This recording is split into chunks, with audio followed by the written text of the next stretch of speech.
Baik, Assalamualaikum warahmatullahi wabarakatuh. Saya Disandra, pemilik Asaflora dan dosen IPB University. Pagi ini saya akan bicara mengenai kultur jaringan terkait dengan agribisnis atau usaha yang bisa ditekuni dari rumah. Jadi seperti zaman COVID seperti ini, maka alternatif usaha yang bisa dilakukan dari rumah itu kultur jaringan ini sangat prospektif, karena hanya dengan ruang yang 3x4 itu dapat atau mampu menghasilkan produktivitas 50.000 kultur. Dan permintaan untuk kultur jaringan ini sedemikian besar hingga bahkan ke luar negeri, tapi sayangnya tidak banyak lab di Indonesia yang mampu untuk memenuhi kebutuhan tersebut. Hal ini disebabkan karena memang kultur jaringan ini sebenarnya gampang-gampang susah, karena dari segi teknisnya cukup detail dan cukup menuntut standar kesterilan ruangan yang sangat tinggi. Tapi kalau ini ditekuni dengan baik, insya Allah akan bisa dilaksanakan dengan baik. Memang dalam pelaksanaannya untuk skala rumah tangga memerlukan suatu detail pelaksanaan untuk bisa lebih steril, sehingga ada tambahan-tambahan tertentu yang perlu dilakukan dalam skala rumah tangga agar kultur jaringan ini tidak mengalami kontaminasi. Nah, banyak pihak yang bertanya, jadi berapa biaya yang diperlukan untuk investasi kultur jaringan ini? Namanya skala rumah tangga, tapi begitu mereka tahu bahwa nilai yang dibutuhkan tadi itu relatif atau lumayan cukup besar. Jadi sebagai contoh, Asaflora sudah membuat paket kultur jaringan 1000 kultur, itu nilainya 14,5 juta, 14,5 juta. Nah, kemudian untuk yang kapasitas 10.000 kultur itu harganya 57,5 juta. Nah, hal ini sangat mengejutkan bagi masyarakat level bawah. Padahal bila kita lihat antara modal investasi tersebut dikaitkan dengan kemampuan produktivitasnya, tentu hal ini akan sangat berbeda.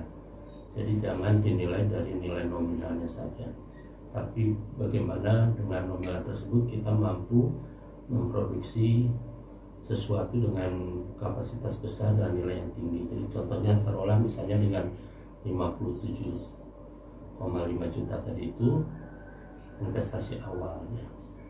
Nah, dari situ sebenarnya kita bisa menghasilkan suatu produk. Misalnya tadi itu kan kapasitas 10.000 kultur. 10.000 kalau misalnya satu ekspannya saja bisa nilainya 10.000, maka sudah 100 juta. Atau tadi itu udah 57 juta ya. 10.000 dikali kapasitas 10.000 ya sama 100 juta. Jadi sebenarnya dengan sekali produksi sudah mampu menutup semua biaya investasi awal tersebut. Nah, tahapan yang perlu dilakukan adalah pertama, kita harus melakukan suatu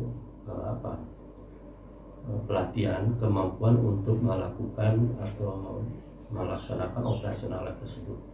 Dalam hal ini Anda bisa membayar profesional atau pelaksana yang bisa melaksanakan itu, sehingga settingnya adalah setting bisnis, semuanya diperhitungkan, semuanya direncanakan, dan Anda tinggal mengontrol atau mengatur tadi itu.